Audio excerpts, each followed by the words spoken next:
Hi everyone, my name is Marcus and welcome to my channel. Today is August 18th, 2022. A lot of my subscribers and viewers have mentioned issues with the DJI Mimo app on their Android phone.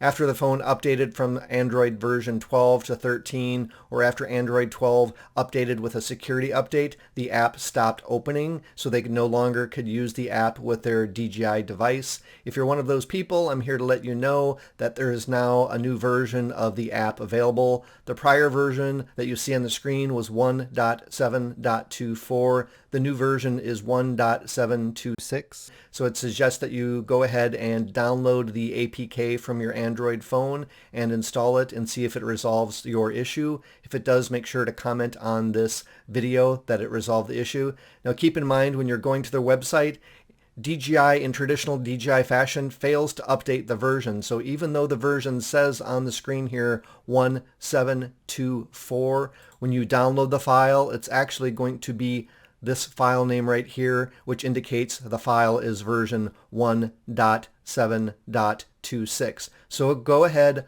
install this file, and then let me know if this resolves the issue with the DJI Mimo app crashing every time you open it on your Android phone or your Android tablet. If you like the video, give it a thumbs up. Thanks for watching.